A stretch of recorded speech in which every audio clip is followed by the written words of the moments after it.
तो सबसे पहले आप इस वीडियो को लाइक कर दीजिए, क्योंकि बाद में आप लाइक करना भूल जाते हैं। तो प्लीज इस वीडियो को टक से लाइक कर दें। हिंदू संस्कृति में धर्म, रीति रिवाज, त्योहार तथा परंपराओं का अत्यंत महत्व है। भारत में हर त्योहार को परंपरागत रूप से पूरे उमंग और अनुसार के साथ मनाया जाता है। हर त्योहार की अपनी अलग विशेषता होती है और हर त्योहार अपने आप में महत्वपूर्ण होता है।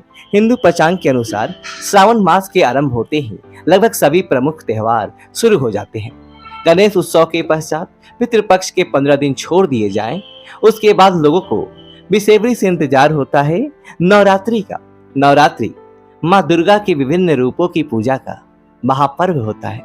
माँ के शक्ति स्वरूप की उपासना का यह महोत्सव 9 दिनों तक चलता है। इन 9 दिनों तक जगह जगह पर माँ की उपासना की जाती है, जिससे संपूर्ण वातावरण में माँ की अद्भुत शक्ति का एहसास होता है। लोग अपने घरों में तो माँ की उपासना करते ही हैं और साथ ही शहर में विभिन्न स्थानों पर विभिन्न मंडलों के द्वारा माँ की भव्य मूर्तियां विराजित की जाती है और 9 दिनों तक पूरी श्रद्धा भक्ति के साथ माँ की उत्सव मनाया जाता है। कई लोग पूरे 9 दिनों तक उपवास करते हैं, पूजा पाठ और हवन इत्यादि करते हैं। बहुत से घरों में माँ की आराधना में खटपटाते हैं और घर में खेले जाते हैं। नवरात्रि में हम सभी को ये तो पता होता है कि हमें क्या करना चाहिए और माँ की उपासना महत्व के पूजा पाठ के क्या नियम होते हैं, लेकिन हम ये नहीं जानते कि नवरात्रि में हमें किन बातों का विशेष ध्यान रखना चाहिए और कौन से कार्य बिल्कुल भी करने नहीं चाहिए। क्योंकि हमारी माँ दुर्गा बहुत भोली होती है। हमारे सिर पर हमेशा अपना कृपा हाथ रखती है। हमारे दिल से की गई श्रद्धा भक्ति से वह जल्दी ही हमारे ऊपर प्रसन्न हो जाती है और हमारी छोटी छोटी गलतियों को माफ भी कर देती है। लेकिन हमारी कुछ ऐसी गलतियां भी होती है जिन्हें माँ चाहकर भी माफ नहीं कर पाती और इसके दुष्परिणाम हमें भुगतने पड़ते हैं। तो आज हम उन्हीं बातों पर ध्यान केंद्रित करेंगे जो हमें नवरात्रि में भूल से भी नहीं करनी चाहिए, ताकि माँ हमसे नाराज ना हो जाए। तो चलिए देखते हैं वे कौन से कार्य हैं। पर उससे पहले आपने चैनल को सब्सक्राइब नहीं किया है तो इसे सब्सक्राइब कर लीजिए और अपने दुर्गा माँ को सच्चे मन से मानते हैं तो कमेंट में जय माँ दुर्गा अवश्य लिखिए। वीडियो पसंद है तो एक लाइक जरूर कर देना। पहली बात, सबसे पहले तो आप ये जान ले कि नवरात्रि शक्ति की उपासना और सम्मान का पर्व होता है। नवरात्रि में माँ विभिन्न रूपों में इस संपूर्ण सृष्टि में विचरण करती है। नवरात्रि में लोग माँ का आह्वान करते हैं और अपने घरों में माँ को बुलाना चाहते हैं, तो माँ भी उन घरों में जाना पसंद करती है जिन घरों में उनका स्वागत उचित तरीके से किया जाता है। जिस घर में अनावश्यक कलह और वाद विवाद, माँ वहां पर कभी नहीं जाएगी। इसलिए विशेष रूप से इन 9 दिनों में अपने घर का वातावरण आनंदमय रखिए और झगड़ा और कलह से दूर रहें। माँ की उपासना में प्रसन्न चित्त से करनी चाहिए। दूसरी बात, अपने घर में कभी भी किसी भी महिला या कन्या का अपमान न करे और ना ही उनके साथ दुर्व्यवहार करे। जिन घरों में महिलाओं का अपमान होता है, चाहे आप कितने भी पूजा पाठ कर ले, लेकिन माँ दुर्गा आपके घर में कभी प्रवेश नहीं करेगी। इसलिए 9 दिनों के दौरान भूल से भी अपने घर की महिलाओं का या कन्याओं का या अपने माताओं का अपमान न करें। तीसरी बात, नवरात्रि के 9 दिनों तक चमड़ा या चमड़े की बनी हुई किसी भी वस्तु का उपयोग न करें। ये शास्त्रों की दृष्टि से वर्जित है। जीवों को निर्दयता से मारकर उनके चमड़े से बनी हुई वस्तुओं का उपयोग करने से माँ रुष्ट हो जाती है।